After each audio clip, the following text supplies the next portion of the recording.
Meus amados e diletos irmãos, a paz do Senhor esteja em vossos corações. Continuando com o nosso estudo bíblico, a nossa análise no capítulo de número 12 e 13 de 1 Samuel. Falamos no conteúdo anterior sobre a aprovação de Saul quando libertou Israel dos amonitas, destruindo o exército de Naás. Conflito este que levou todo Israel a dar uma certa credibilidade a Saul. Nós iremos analisar alguns fatores. Samuel faz seu discurso de despedida, deixando seu cargo. Israel continua a guerra com os filisteus, que foram os inimigos mais terríveis desse povo. Quando Saul usurpa a posição de Samuel como sacerdote de forma desobediente, ele oferece um holocausto e o Senhor pune Saul, terminando a sua dinastia. Todos esses assuntos veremos em partes contidos nos capítulos 12 e 13. Pois bem, o capítulo 12 trata do discurso de despedida de Samuel. Dividiremos esse discurso em três partes. Os temas do discurso abordado por ele, a escolha e a confirmação definitiva de Saul. Então veremos no capítulo 12, versículo de 1 ao 13, a fidelidade de Deus e a fidelidade de Samuel. Convido você a abrir a sua Bíblia no capítulo 12 de 1 Samuel, versículos de 1 ao 13. Pois Deus tem uma palavra para você na medida que vamos analisando a sua palavra. Samuel recapitula a fidelidade de Deus que foi mostrada a Israel e a fidelidade da parte dele, da parte do próprio Samuel. Você conhece a sua história desde o seu nascimento, quando Ana entregou o menino a Eli, que Samuel foi doutrinado, ensinado a servir a Deus. Nos versículos de 1 ao 5, eis que ouvi a voz em tudo quanto me dissestes e constituí sobre vós um rei. Observe que o texto mostra que Samuel ouviu a voz do povo, a voz deles, não a voz de Deus. Lembra quando Deus veio a ele e disse: Samuel, não fique triste, pois o povo não te rejeitou. Pelo contrário, o povo rejeitou a mim. Então faça o que o povo quer. dê a eles um rei. Então era a voz do povo clamando a Samuel por um rei. Com esta missão feita, realizada, o servo de Deus retorna, portanto, para sua casa e fica fora, livre de suas responsabilidades como juiz de Israel. Samuel estava se retirando como líder governamental e até mesmo os seus filhos ficaram fora do governo. Os primeiros versículos, portanto, Samuel diz a todo Israel: atendi tudo o que vocês me pediram e estabeleci um rei para vocês.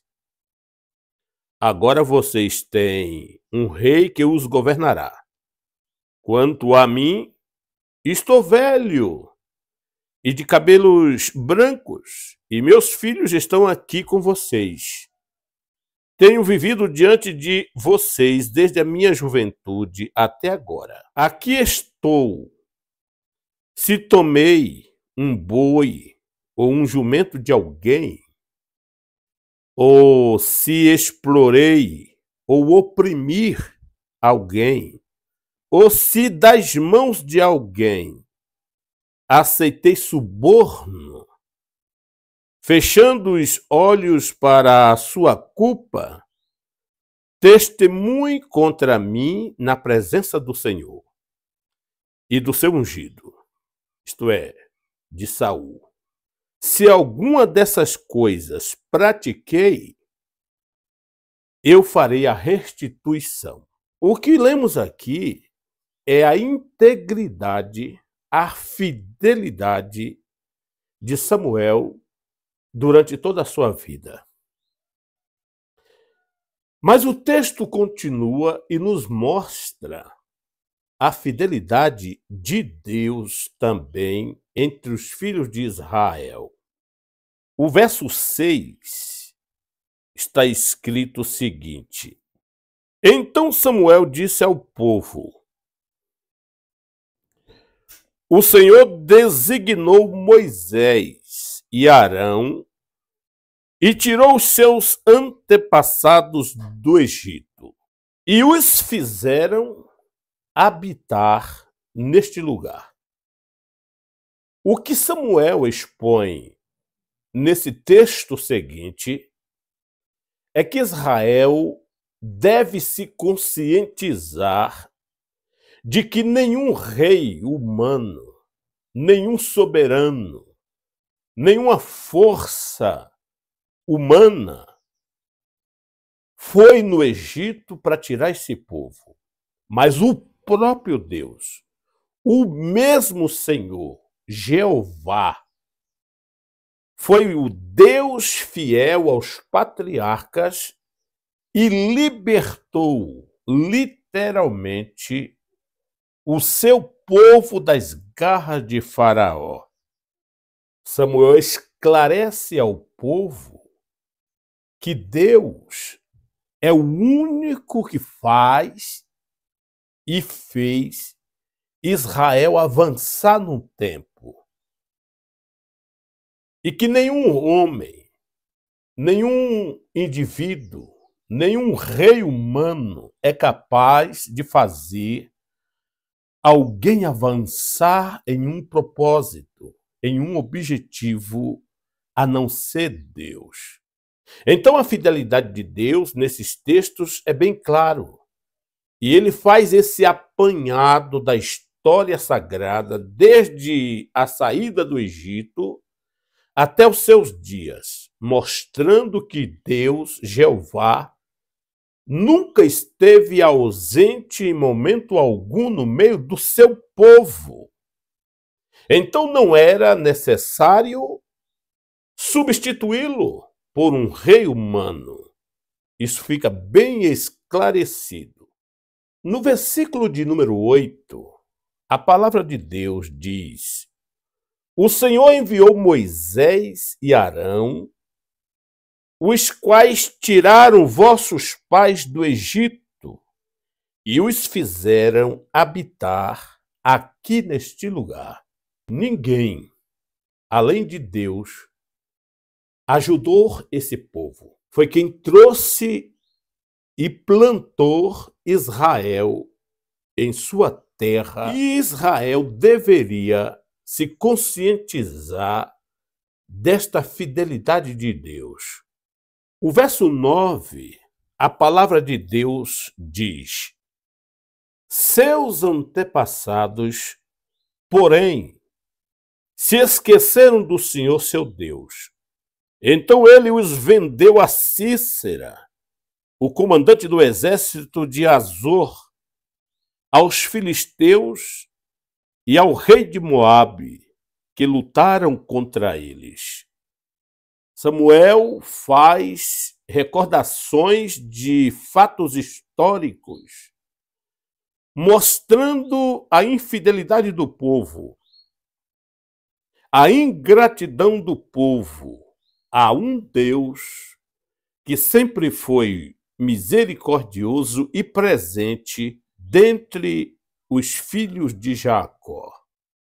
Se Israel não se rebelasse contra Deus, seria um povo livre dos açoites e dos espinhos dos seus inimigos. A sua desobediência levou o julgamento de Deus, usando os próprios filisteus, os amonitas, os inimigos que deixaram.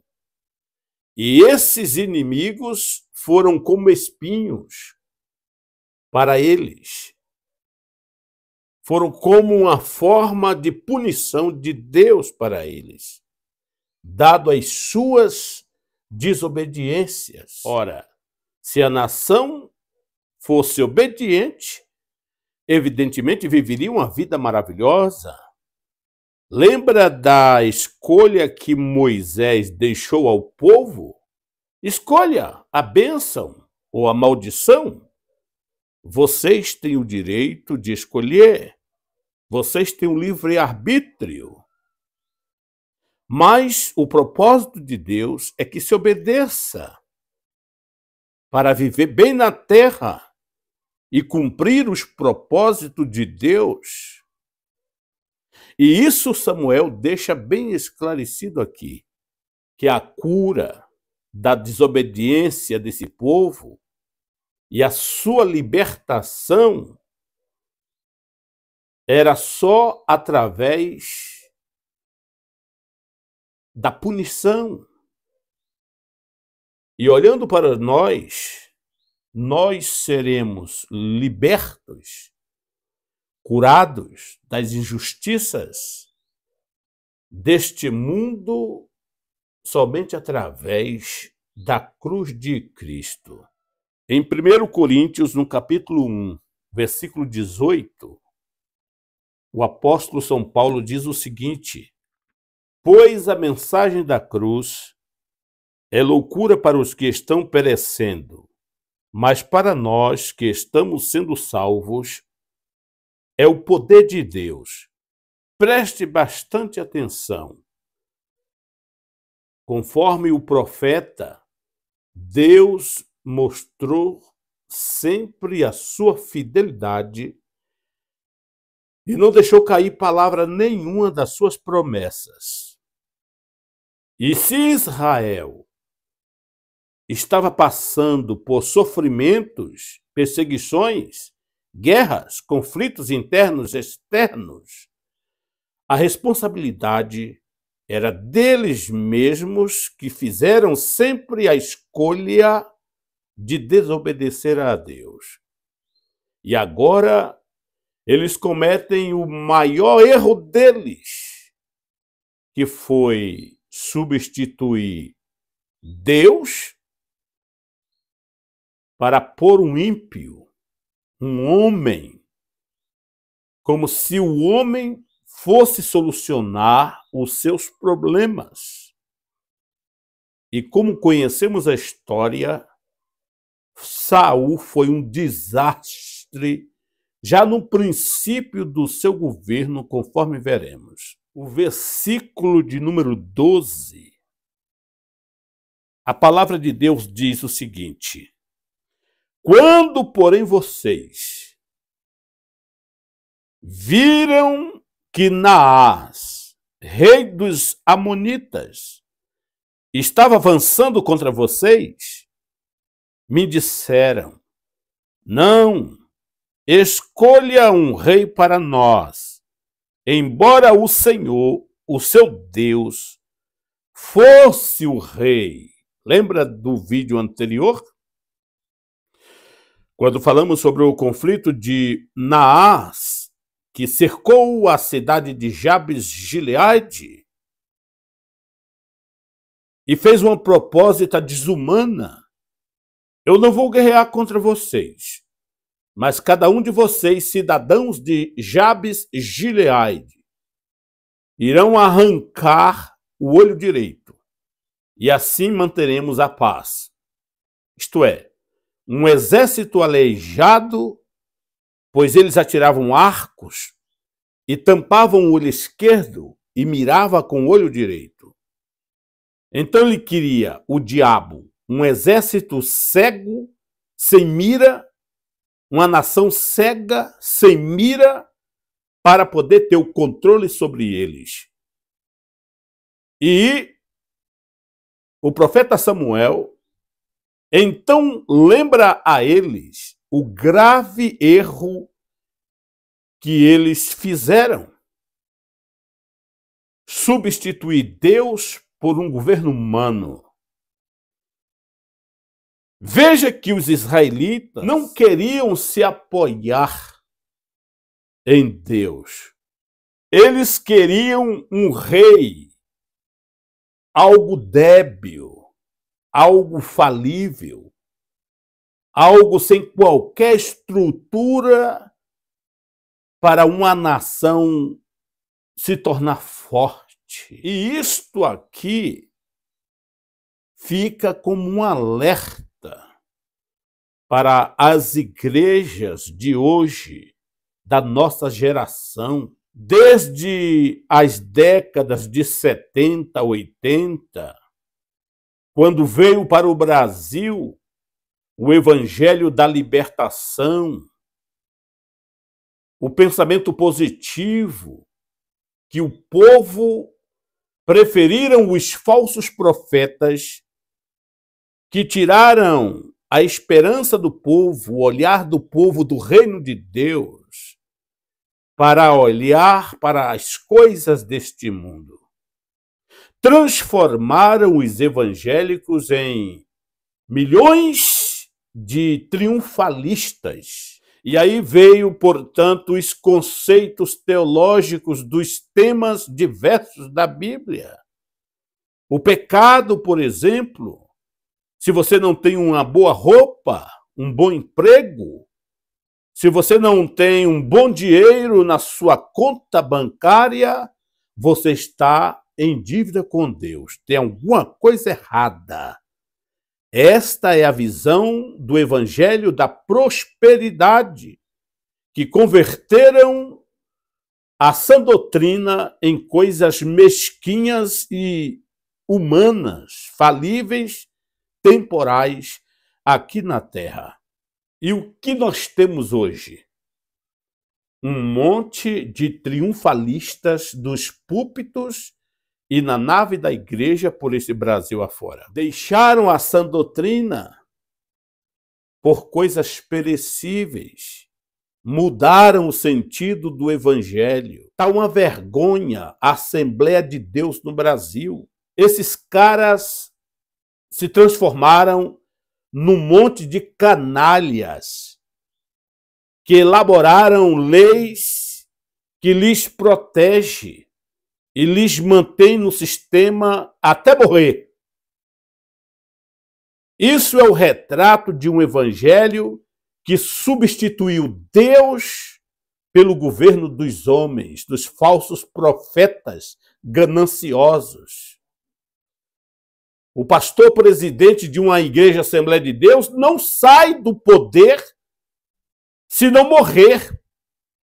E se morrer antes, já começam a tratarem entre o seu grupo, para pôr o genro, para pôr o próximo líder.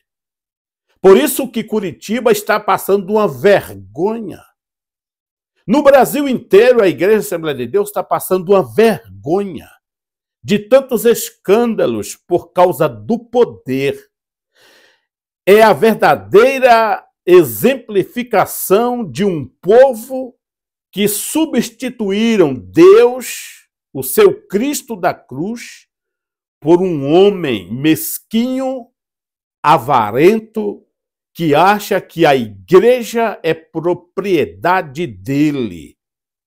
E eu fico analisando como que pode igrejas superlotadas de membros que se deixa ser levada e governada por esses canalhas. Não consegue enxergar. E eles fazem uma lavagem tão cerebral que você é capaz de vender suas propriedades e levar o dinheiro e colocar lá, e você acha que está fazendo um trabalho para Deus. Idiota! Abre os olhos, acorda! Você já foi fisgado por esses canalhas falsos profetas e não se acordou ainda. E Samuel deixa bem claro que Deus se manteve fiel. Se eles sofreram, se o povo foi escravizado, foi lixado pelos seus inimigos, foi por causa das suas próprias escolhas, as consequências da sua desobediência.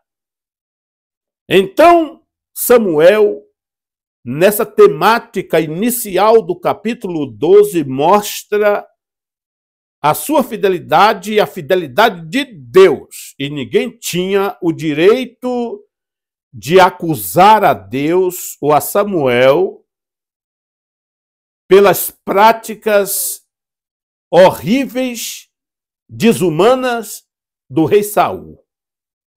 Deus não tinha nada a ver com a vida de Saul, com os praticados do seu reinado e com o sofrimento do povo. A responsabilidade ficou bem clara, é de vocês que substituíram a Deus por um rei humano, por um homem falível, por um pecador, por um indivíduo não regenerado. Isso ficou bem claro. Analisaremos aqui o versículo de número 13.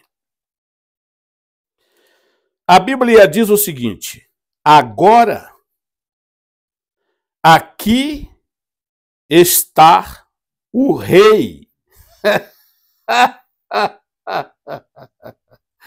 O rei que vocês, e não Deus, escolheram, aquele que vocês pediram. Ficou bem claro. O Senhor deu um rei a vocês. Vocês não pediram o rei? Então tá aí.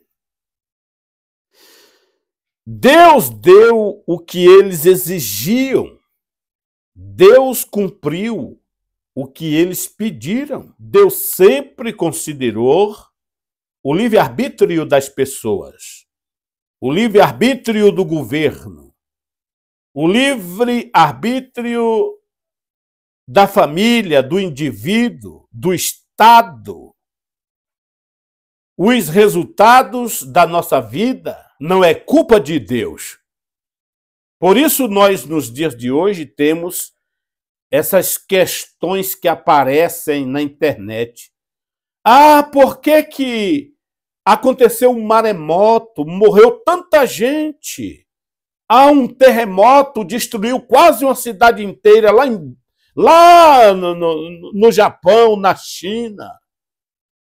E aí as pessoas questionam os terremotos, a devastação na terra, calor em um lugar, frio em outro, desmatamento, incêndio, cataclismas sobre cataclisma no planeta. Porque existe o mal. E fica esse besterol na internet e cada um quer ser dono da verdade. Cada um quer explicar as coisas do seu modo. E aí nós temos no YouTube um monte de guru que na hora que a coisa está pegando no Brasil e no mundo, as guerras, os conflitos, mortes, tantas coisas que não é necessário explicar, as pessoas sempre questionam e quer colocar a conta em Deus. Você já viu isto? Que sempre querem colocar a culpa em Deus. Porque Deus permite. Ou quantos bebês morreram afogados lá no Rio Grande do Sul? Ou quanto desastre aconteceu, quantas vidas morreram naquela enchente em São Paulo? Por que Deus permite essas coisas acontecerem? Ei, amigo, ei, você é teólogo? Você é comentarista? Você é um seguidor de Deus, ou seja lá de quem? Não coloque a culpa em Deus. Deus não tem nada a ver com as consequências que nós sofremos por causa da devastação, por causa da diferença de climas no planeta, de tanto desastre. Deus não tem nada a ver com isto. E quem é o culpado? Eu e você. Nós somos os culpados por substituir Deus por coisas finitas e sem nenhum valor. Veja no Rio Grande do Sul o satanismo, as coisas horrorosas que ocorrem no meio das pessoas. Veja a iniquidade no nosso mundo. Veja o quanto o povo se afastou de Deus e colocou coisas esquisitas no lugar de Deus em suas vidas. Evangélicos, conforme eu falei, falsos profetas, que transformaram a igreja numa máquina de fazer dinheiro e ela só serve para isso. E você, idiota, que senta nesses bancos aí, esperando no final do mês aquela enganação, aquela campanha, você é o culpado de todas essas idiotices, de todos esses desvios da palavra de Deus. Então não culpe a Deus. Se a igreja está morta, se a coisa está como está, o que importa é que Deus sempre mostrou a sua fidelidade dos céus para baixo. Mas de baixo para cima, o homem sempre foi falho, desobediente e mau. E não existe, portanto, nenhum motivo para alguém queixar a Deus. Samuel deixou, portanto, tudo isto aqui bem esclarecido. Ele foi um homem de Deus desde o nascimento e mostrou a fidelidade de Deus desde a história de Abraão até o momento em que Israel, por um ato de ingratidão, substitui o seu rei eterno, o seu único rei, verdadeiro rei. Sabe por quem? Por um governo humano, por um governo falível. E por isso que você conhece a história de Israel, um fracasso atrás do outro. E o apóstolo São Paulo nos mostra que Só podemos sermos transformados através da cruz de nosso Senhor Jesus Cristo. Isto é, quando nós voltamos no tempo, voltamos a nossa visão do caos e nos miramos ao Calvário. No Calvário está enfincada a cruz que nos dá a verdadeira libertação. Isto é, quando nós paramos, refletimos e aceitamos a proposta de Deus através de Jesus Cristo para residir em nosso interior, em nosso coração. Jesus Cristo é a resposta. Jesus Cristo é a solução. Jesus Cristo é a libertação para o homem, independente da sua língua, da sua cor, da sua tribo, para todos os habitantes da terra. Pois a terra inteira fracassou quando Adão preferiu dar credibilidade à voz da mulher e a mulher à voz da serpente. Substituir o Deus pelas coisas malignas. E até hoje a terra sofre as suas consequências. Então, Samuel deixa claro que Deus não tem qualquer participação nas tragédias da sua vida e do universo. Pelo contrário, ele é um Deus de misericórdia que imediatamente deu ao homem a promessa de um Salvador, que nasceria de uma virgem. E você conhece a história. Jesus Cristo é a dádiva de Deus, é a graça de Deus para um povo que não merece absolutamente nada. Se somos salvos, se temos esta graça em nossos corações, devamos nos ajoelharmos e agradecer ao eterno Deus por nos dar um meio de salvação. E fora de Cristo, você estará eternamente perdido. Fique na paz. Em o nosso próximo conteúdo, estaremos analisando, portanto, o discurso de despedida de Samuel à escolha. Falaremos mais um pouco sobre isso em o nosso próximo conteúdo.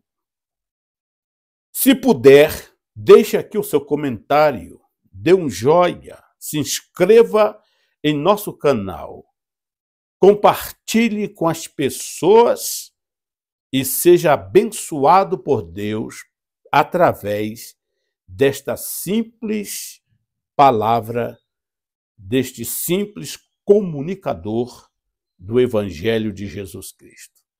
Deus lhe abençoe e até a próxima, querendo Deus.